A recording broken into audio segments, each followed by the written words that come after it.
He's one of the biggest clients of the biggest platform. So top 3 clients. We were like in Dubai, Sigma. We were like sitting at the end of that platform, not going to mention any brands. And he's like sitting and he's like, people around, everyone makes deals, like how things go on the conferences, like chatting, everyone is so excited and everything. And he's like, Max, I do not understand what is going on here. I'm like, what is going on? He says, I do not understand what these guys are looking. He said, if I would start today, I'm not sure at all that I will succeed with this platform because now they're too big. He says, all right, I have a phone number of the right people, of the business developers. I have phone of the managers and everyone. I can just make a call right now because I'm a top 3 client. Things will get solved immediately. So he says right now for these guys, Max Kerry, the one who's carrying big business. At its finest, need a license, easy decision. It's getting done when Max is stepping in. We got what you need, the licensed gentleman. The advice that you need, ask Max. Here to get you right, get you on track. The advice that you need, ask Max. Here to get you right, get you on track. Hello everyone, today we have a special guest, so platform expert. Since the platform is one of the most important parts of your business, as you will be working with the platforms and the people in the platform for years to come, as long as your business exists, before you sell it, before you move to your own platform. I just figure that it will be a very interesting topic for you to discuss the platforms, how to approach the platforms, and what makes platforms good and bad, and which one to choose. So enjoy. When we met, London? Last year? Yeah, London last year at ICE. When So it was February? February last year, yeah, pretty much. So it's been a long time. I try to remember since when I do remember, do know. Yeah, Arthur introduced us during ICE the first time. I just joined in mid of January and in the beginning of February I went to ICE together with Arthur's. Yeah. So I met you first time there in person, yeah. Okay, so that's how your journey started with the Gavin stack. Yeah, pretty much. And your entire life, you were working in online gambling. You told me that you were working in the soft gamings in the beginning. Yeah. So as a platform. So that's when you were a student. I literally graduated in June 2019 from the university. And in 4th of August 2019, I joined Soft Gaming as a key account manager. Then you changed and then you were working in games and then from games back to the platform and everything. So you know about platforms. You've seen a few platforms. So you've been working in 2 of them. And you were working in 2 of them, but also you've checked the competitors, with clients, share. So, you're good in platforms. But when you have a client that is coming to you, how easy is it to distinguish some newbie client from a professional client? So, that's very simple. First call, first 5 minutes, first several questions from the client. Yeah. Easily understandable experience of the person. Simple as it is, the newbies, they question what's the terminology of the white label, of the turnkey, what's the difference, what is the source codes. So they don't know that. That's one of the, I cannot say it's a red flag, it would be wrong, but it's a sign that the person has no idea about the iGaming and how everything works. He maybe read some articles, some instructions, maybe he spoke with someone else, but he'd have never experienced it himself. So white label, you don't do white label with Danila Stack, but you do focus on the turnkey and the source code. Yeah. So you do not do white label. I have a lot of clients, that come and say, man, we want to start white label kind of a thing. I know what the white label is. I said from the day one that the white label is not the business model that we want to pursue. What do you think about that? I agree, honestly. I would never start the business in the sense of the white label, in my perspective. And I'm not judging anyone about that. If they want, they can do that, no problem. But I understand the inside risks about it. So you're getting your money, your business into the high dependence from another company. It's not already the partnership. They're practically standing ahead of you in different kind of the crucial decisions around, especially about markets to target, companies to cooperate with, like third parties, payments, game providers, CRMs, affiliates, all that. So it's quite complicated. And another minus, if I'm as a white label business would ask something to be additionally added, integrated, or anything else, in majority of the cases, I'm not saying at all, but in majority of the cases, they would say, okay, we would need 10 other clients to request the same so that we would delegate the resources. So basically, you cannot distinguish yourself from your competitors. You are like everyone else, and even worse. I wouldn't agree with that from the perspective of Gamma Stack. Actually, the crucial... White label. White label. Yeah. You're like everyone else, but just worse. It's... I wouldn't say it's worse. You're average. You are average. You're stuck to the box solution provided by the company that you decided to give your money for the setup of the project. Yeah. That's the difference. Everyone has a different ideas about this box solution. Yeah. Boxes are different.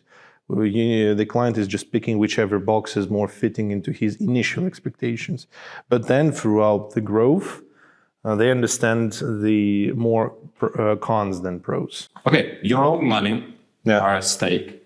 You want to start online casino, you have enough. Mm-hmm. Would you ever go with the white label yourself, considering that you are now dependent on other company? Me, myself, no. I would start with the turnkey, honestly. Yeah. Exactly. So now the turnkey and the source code. So many people know with the turnkey. We'll get back later to that. Mm-hmm. But you also do the source code in the Gamma Stack. So how does that thing work? Like the source code? What is it? Well, simple explanation to that is have you ever rent the car and have you ever bought the car? These are the exact two difference. In one, it's someone else's property. You're just basically using it in exchange to your money on a monthly subscription. And here we have you're obtaining the car. It's your property. Yes, depends on the situation, where's the number plates are registered. You're paying taxes on a monthly or a yearly basis. But this is like details. But all in all, initially, it's your property. You can do whatever you want. You can burn it if you want. You can sell it. You can crush it. You can do whatever you want. You can change it anyhow you want. Stickers, rims, spoiler, new tires, whatsoever. And it's upon your decision solely. That's the crucial difference of the source code from anything else. Okay. So it literally becomes your property, and it's up to you how you want to change it. It depends on your resources, your knowledges, and your opportunities. So basically, it's a completely different deal. So if it's super serious and that there is a team of people, what about the team? Like, for example, okay, I'm buying myself a car, right? So, okay, now I can go and change wheels. I don't have to go to the official dealer center to change the wheels. I can, but I can also change it somewhere else. Exactly. Now with the platform, I guess it's a very complicated product. So it's a code. 100 people work on the code, and now let's say I'm buying it from you. Can I maintain it myself and just run away, or completely on your own without any other people involved? No, of course not. So I still need it's a business. No, you need someone like us, not necessarily us. Yeah. So. Of course, since we built this code initially, we understand it in much more detail than anyone else, but it doesn't mean that you're obliged to work with us. You have this opportunity. All in all, you can hire someone else. You can hire your own IT department. A few people, more than enough, with the understanding of how, in general, the IT platform, not necessarily the iGaming, but the IT platform works, about the servers, about the databases, about everything. And they will, throughout a couple of months, maybe a month or two, depends on their experience and professionalism, they will be able to understand from everything from A to Z, and will be able to maintain it themselves. Plus, majority of the things are outsourcing services, like, for example, servers. You don't have to go buy the hardware boxes, maintain everything yourself.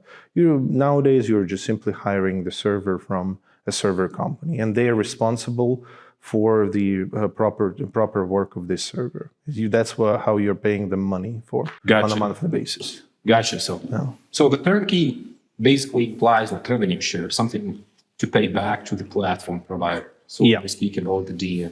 You know what I've heard? I've heard that if you buy the source code, I mean, the reason why you buy the source code, there are a couple of things, right? So the first, you want to control your own destiny.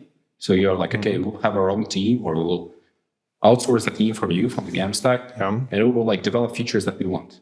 When the turnkey platforms, they have a backlog like for like 6 months. No, I wouldn't. Well, it's case by case. Depends on the company from whom you will take the turnkey. In our case, we don't do that as backlog because we are, we are offering initially the flexibility of any extra development of any features, additional integrations, or any other related to the project parts or tech parts. Even for the turnkey. Even for the turnkey, yeah. But that's the uniqueness of the package that our company is offering. Okay, that's yours. Let's speak about the market. In general, yes, you would be right that some of the platforms, I cannot say for all of them, but for some of them, there will be a backlog. Yeah, because they have their own pipeline of things that they planned already. And unless you are someone who is crucial for their business, like, I don't know, if you're already coming from a huge company, corporate one, and you're just willing to start an additional business for yourself, they will be thinking, okay, these guys, they already proven in the market, they've proven in the industry, they have millions for the marketing. That means that no matter what they will ask, we will do that, and they will bring us enough profit back to our company to basically explain the spending of the resources. But in general, overall, yes, you're right that in major cases, there won't be any immediate reaction from the platform. There will be like, yeah, okay, we need to wait for that, or yeah, okay, we need to wait for a few other clients to request it, then we'll have a justification to issue the resources. Gotcha. So with the source code, you are like, you're really a captain of your own destiny. So a captain of your own ship, right? Correct. And then you move the way you want. It just depends how many software developers you can hire, how much money you can invest into the development, and all these things. So everything is upon to you.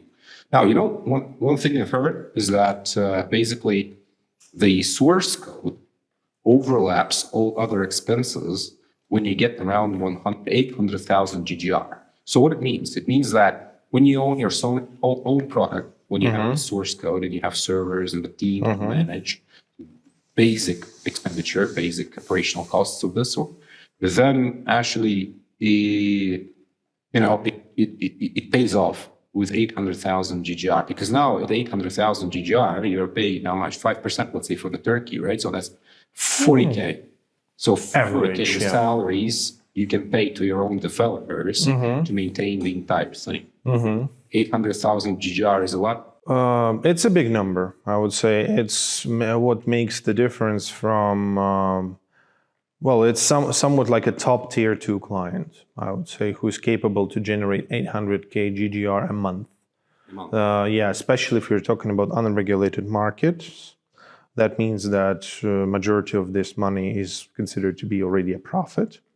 That means that, you can say that with that kind of a number, the person is not only receiving the ROI, return of investment point, but actually he's starting to earn a lot. That's a big amount, I would say. Even if he's doing less or higher, he will still get his profit. Depends on how much, what he wants to use this money for.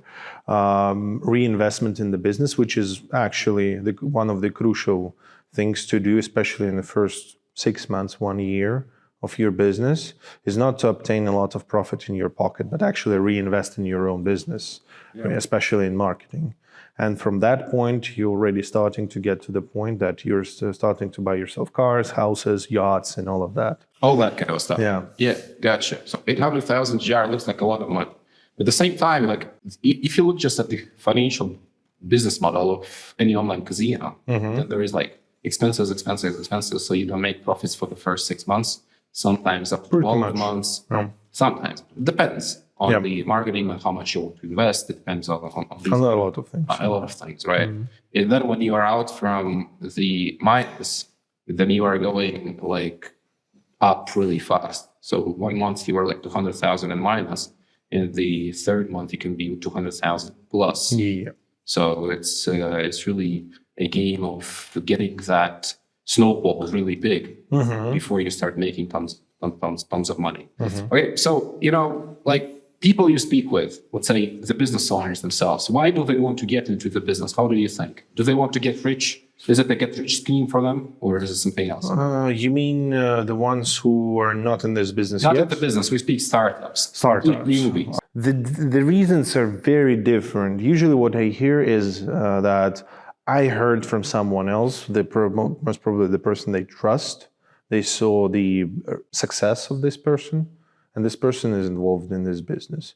They question them, how you got that rich or something like that, and he's saying, yeah, well, I was doing iGaming, affiliation, or any other related business, like everything which is needed for the project to be live. And from that point, they're like, okay, yeah, I can try. I have money from real estate business of mine. I can reinvest them and start to earn something on top. So usually it's a question of reinvestment, or actually in not the best case, I would say, is that the client is a gambler himself. He's thinking, oh, okay, I'm lucky in roulettes or in blackjacks or in slots or in any other type of the game. And he's thinking, okay, yeah, now I would like to other people to come to my website and spend their money. Yeah. And well, in this case, 1 out of 100 is actually a successful person. Usually it's the poker players who are winning a lot from their play. But usually the other 99 people of this 100 are people, they're daydreamers. Yeah. But they have no idea of what is standing behind it. They're thinking that it is a simple business of several buttons to be clicked and then just sitting, chilling and enjoying and waiting for the money to come. But they have no idea about what stands behind. So listen, I know you now for quite some time. So we met in London at the ICE for the first time. And you always kind of, I have this feeling that you speak with the clients, with open heart and do not, this market is full of bullshit. Mm-hmm. And you really distinguish yourself when you are not one of the authentic, right? Mm-hmm. So that's what I'm saying. So now, if the guy is a completely new, so now I'm a startup, I want to start my business right now and to push it. Should I invest into the source code or should I start with a turnkey first? What do you think? Details matter. I would answer to that question like this. Details matter because where he wants to start, how he wants to start, what kind of resources he has in order to start this business. And I'm talking about not only the budget for the setup of the project, but I'm talking about the budget to keep this business later on to be available for the players for at least 6 months. That requires a budget behind, and that's the budget for marketing, it's the budget for covering of any payment expenses to the players if they won, bonuses to be paid to the players as well. That's the money that the operator is first taking from his pocket and giving to the players. That's why it's called bonuses. And a lot of other things. If the person is thinking that 10,000 is enough to start the business, that's all he has. I would rather suggest him not to do that. But they will do that. They will go for white. They will, yeah. They will go for the white label. They will lose the business, and what will be the point of our team to spend the resources and time on that client? Yeah. Because in any case, if we're doing white label or source code, yes, we're getting paid for our job. But in case of especially renting, the main idea behind is not to get the money for the setup, is to actually get the money from the renting of the platform or for this share of the business. That's not how everyone thinks. Well, I'm not saying for everyone. You asked about my opinion. I answered you. That's my humble opinion. Yeah, because everyone else thinks, okay, we would rather get the money from the client. And that's why people have 10,000 and they have nothing to choose white label. They daydream that they can launch a successful casino with white label for 5,000. Yeah. Just be, that actor from the casino, like Robert De Niro, the one, and basically that's all they need. They think it's the easy way to success. Many of them, not all. Many of them, maybe not all, but and I know the biggest platforms and the owners of the biggest platforms. So we meet sometimes. I know for a fact that 99% of the white label business just fails within the next 6 months. Yeah, that's what I'm talking about. Yeah. So the 10,000 in the level of our industry, of our business, is pretty much nothing. It's amount of the bonus is being spent on like 50 players of average size per month. There's $10,000 or euros or whatsoever currency. So what's the point to soak it from a person who will not bring you a single penny of actual profit? Yeah, doesn't make any sense. Indeed. Okay, now, good. So there are a bunch of platforms. I heard that there were like 40 platforms launched for 2024. You know, Okay. 14 new ones. You know, you go to any exhibition, there are like several platforms. You never knew who they are. You know, they're the most successful. You know? Oh yeah. That's true. So, what things really impact the quality of this of the platform? What should you look at choosing a platform? Well, you need to look into what they offer in terms of numbers, of course.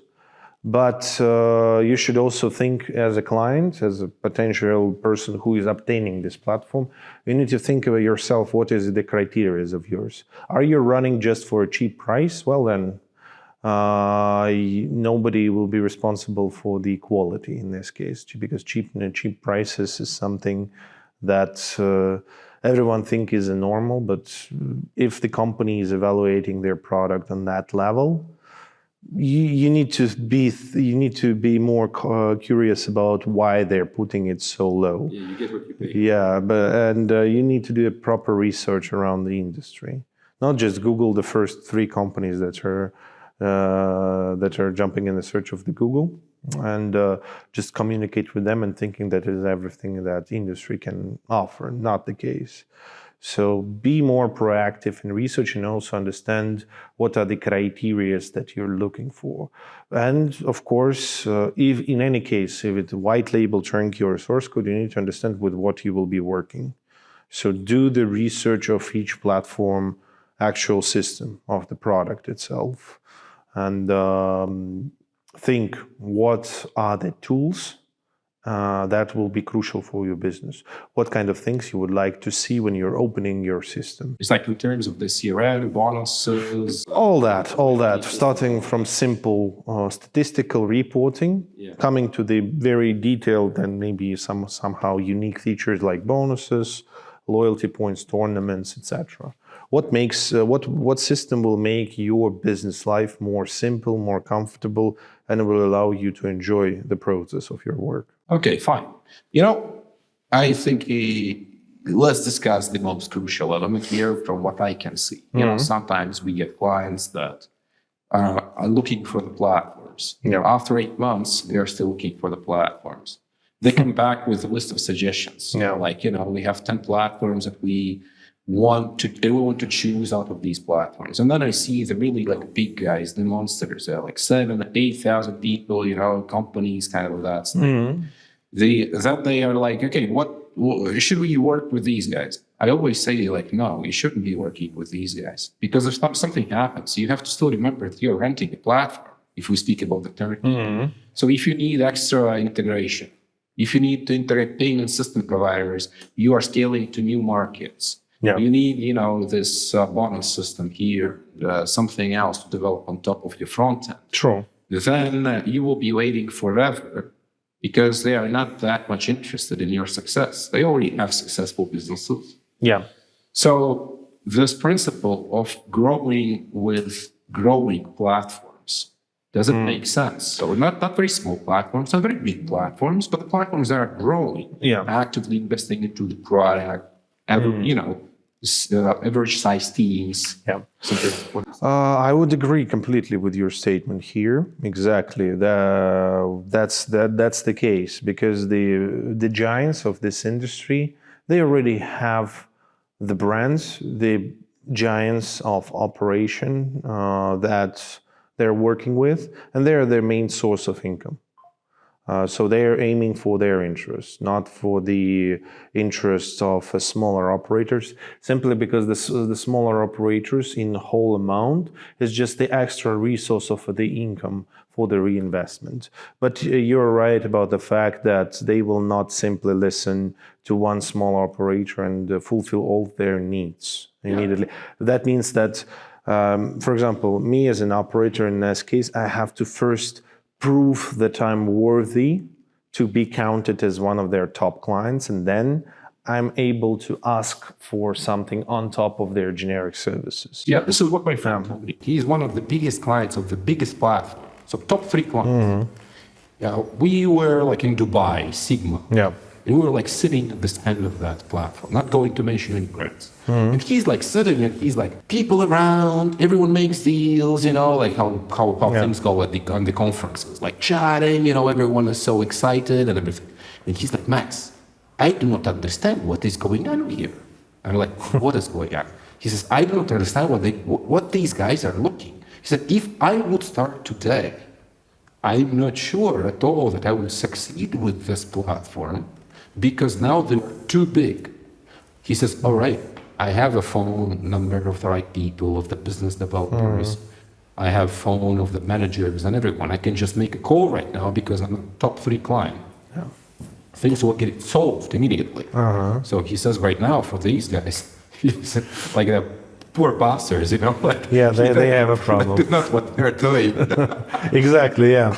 That's what I'm talking about. So it's always better to jump into the train with the companies that are looking for a profit, looking for the clients, but they're also planning to reinvest half of this profit, well, part or half at least, into the development of the platform, that they're interested in the fight around the industry for the successful brand awareness, brand name, and cases of success with the different clients. That's what we are doing as well. So okay, you know what I was thinking? Oh. I was thinking about what I was thinking. Whiskey doesn't allow me to keep it for too long. That's why you have an iPad. Yeah, that's a problem. Thinking about the source code. I was thinking about the market restrictions because it's also part of the story with the Turnkey platforms and with white label, well, especially with white label. Then the Turnkey platforms also tell you, okay, there are the markets you cannot work in. Yeah. And now with the source code. Yeah, simple example. We can take one of the biggest regulated markets of Europe, and here's the thing. In this market and in few other big markets of European Union, there is, in regulation, there is a B2C and B2B license. It's coming, so that's the term from the government stating that the platform that is providing the services and the product to the operator who is holding the B2C license also has to have the B2B license. That's the extra income for the government and extra expenses for the platform providers and potentially as well for the operators. What's the difference is that in many cases, if the operator owns the platform, he's the owner, he doesn't need to obtain the B2B license. B2C is enough because the company that holds the B2C license also holds the property of the platform. So that's kind of, it's not a loophole, but it's kind of considered to be a plus. And that allows a lot more flexibility. But in other terms, you are right that many regulators nowadays, and they have their own terms to the platform. Certain level of speed of loading, certain extra integrations which is necessary to be done so that the platform would exchange the information with the regulator's platform about the stakes, revenue, client age, depends on the regulation, to be honest. There's a lots of different conditions in each and every country which holds such terms. But also, if the client wants to go wild, for example, he cannot go wild with the Turkey. If he owns something, he can go wild. He can go gray. He can choose whatever he wants. So he owns the intellectual property of the product. Yeah. And, also from our perspective, from my perspective, intellectual property of the product also makes sense in terms of taxes. So you have additional kind of keys to leverage to optimize the taxes. So it's really nice piece to have. However, yeah, it depends. Yeah, on the team, on the marketing, on the budget and everything. So going with the source code, not always the right option because probably not enough money, not enough experience. Turnkey can be a better option. Is it viable? So still So do you think Turkey is a good option? It's just a tricky question. Yeah, I would say that it's reasonable because that means that, well, we can equalize that 50% of the product belongs to the platform and 50% belongs to the client. What belongs to the client is corporate structure, license, bank accounts, companies, marketing, all that. The other 50%, or even actually less percent, platform integrations and all that, yes, it stays within the platform provider. But without without the another one is useless. Unlikely to the same white label where pretty much everything, except for maybe marketing, and that's again dependable on the company that you will choose, will belong to the platform. License is one of the crucial questions. Yeah. So, just to make it clear, with white label, you do not own anything. You're basically a marketing piece, driving traffic, and then anyone can tell you you're out of the business. So a platform can tell you you're out of the business. Pretty much, yes. Especially if you broke some sort of rules of the platform, then they have a complete right to just shut down your business, and you will be responsible. With the turnkey, however, you own the cash flow. So Pretty much. You own all the agreements that you create with your counterparties. That dependable. Yeah, that depends on the case by case, company by company. Yeah, but in some cases you have a full right, first of all, to go and make a complete separate agreement with the provider of games or provider of payment gateway, anything. In some cases, the platform is covering that in order to be on the safe side, in order to be in charge still. All right. Yeah. So now, let's forget about the platforms for now. Yeah. So now we go with integrations. So integration is a crucial part of the platforms. The more integrations platform have, the better, kind of. So if you have, a couple CRM systems, it will work. You can choose one out of, let's say, 3, 4. You have a couple. Yeah. Quite a lot, I would say. So Sufficient amount, yeah. Sufficient amount of integrations. And also the payments and payment gateways. I know you have a couple as well. I asked. No, not a couple, yeah. Yeah, I was like, okay, maybe you have payments in it. 2 of them, the biggest ones. And you told me like 6 or 7. No, okay. Someone did the job. And then the integration and the game providers. So the game providers, we cannot actually name brands. We cannot say brands because YouTube actually shut us down and took the videos away from YouTube when I was mentioning brands of certain providers. So, but there are famous brands and there is a package for the market that works for this market. So we know that for Turkey, slots are the number one. So, and then we have to have proper slots for the Turkish markets. Now, for Indian market, live casino makes sense. So now you have to have brands, the famous brand that is on the forefront of the website. Okay. Now, many online casinos, I mean really many right now, from what I hear, develop their own games. Originals. So it's like stake originals. Yeah, something like that. Exactly, something like that. Why would they do that? Because it's not cheap. It's not cheap. Indeed, it's not cheap. But usually, who is doing such a process is the already experienced operators. They know what their player likes the most. They're trying to put it all together as a huge bunch of pluses into one game. And what are the options there? That first they can rent this game from a developer.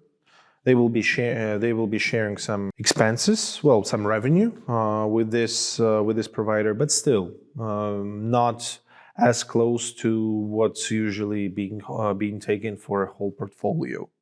That's one. Number two, they can still have an option to buy completely the game itself. Completely. That means that the whole profit of this game will go into their pocket.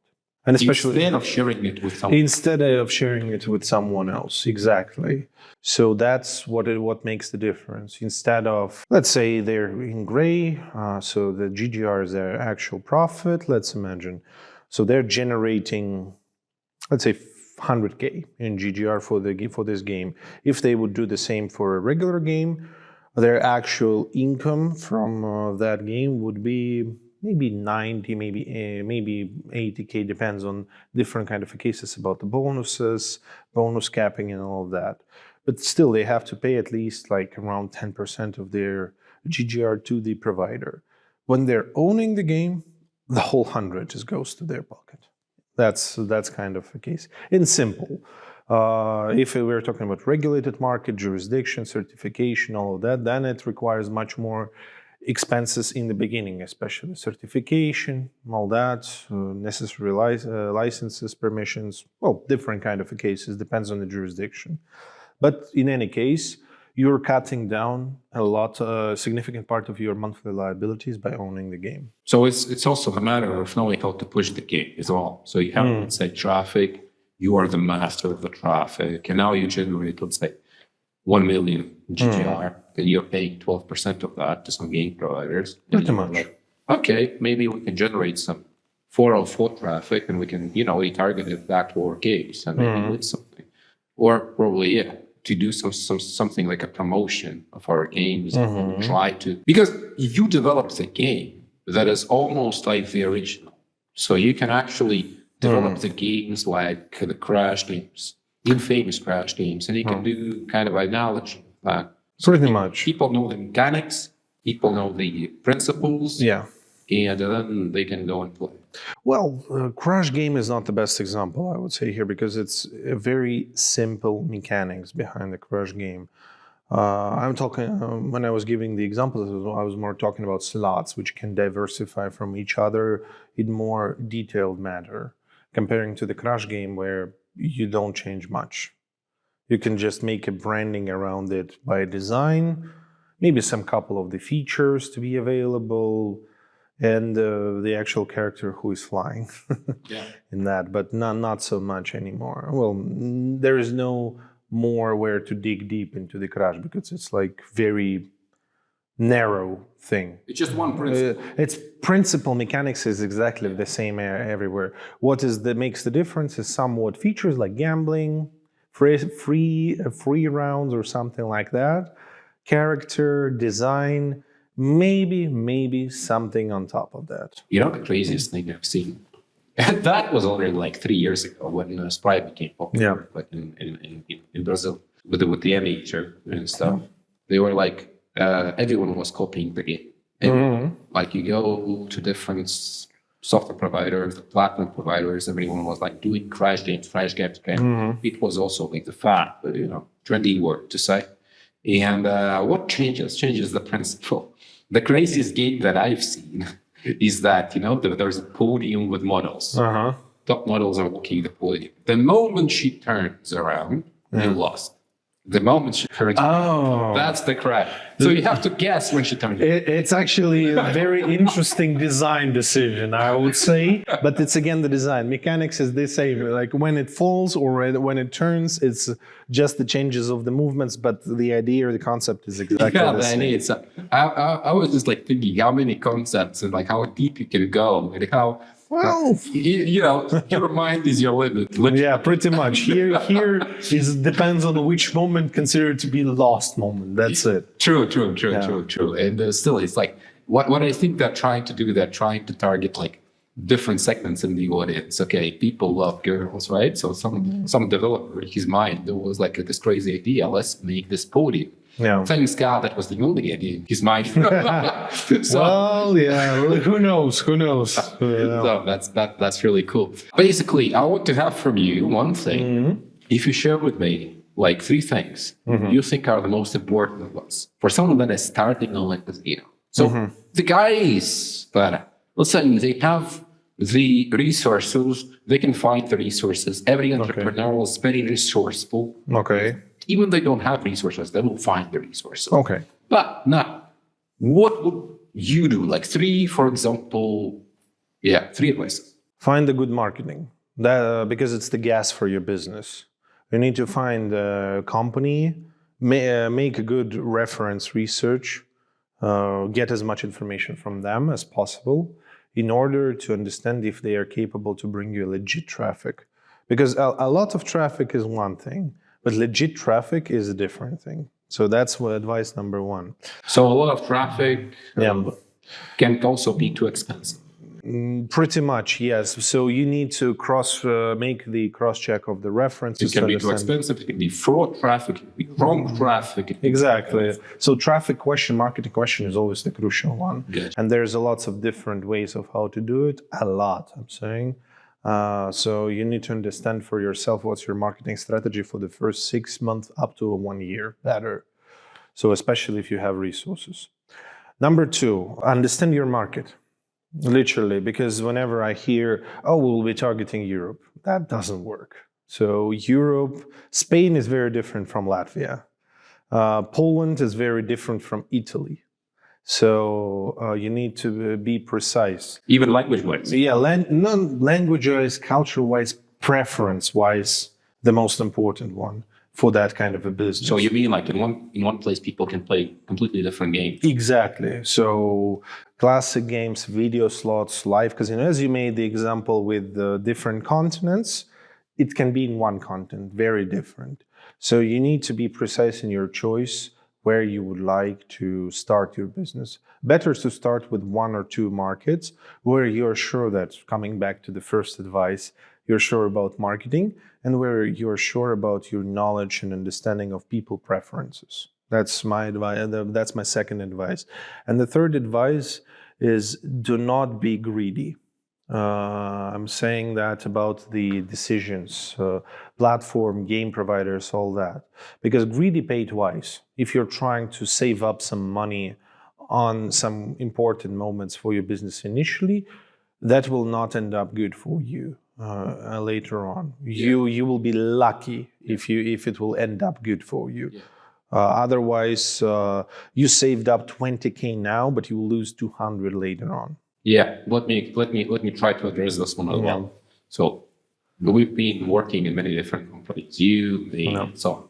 So this market, you depended on the platforms, you depended on the games, you depended on many other tools. You're not owning all of them. And I think this is the case in many niches. It's just that the thing that we know about this niche specifically, that if you try to be too greedy, not smart, because there are smart people. Saving up and being greedy is two different things. So things. Saving up or being too greedy always builds a perception of you as a too greedy guy. So therefore, no one wants to help you out. No one wants to work with you. Pretty much. Yeah. They will accept your 20K. Thank you very much. See you next year, right? If you survive. So that's kind of the thing. I think that should. But also, the one thing for me that I wanted to mention is that this is the fourth thing that I will let to is basically this is the people's business. So building relationships with people, with the platforms, with the payment providers, with everyone. With everyone. Yeah, building relationships is the most important thing. And it's not the technology. Technology is just a part of success, right? Pretty much, yes, because even if the technology is missing something, if you're in good relationship with your partner, they will do the upgrade for you because they know the value, the future value in it. Thanks for coming, man. I really appreciate it. My pleasure. Thank you for inviting. Appreciate it.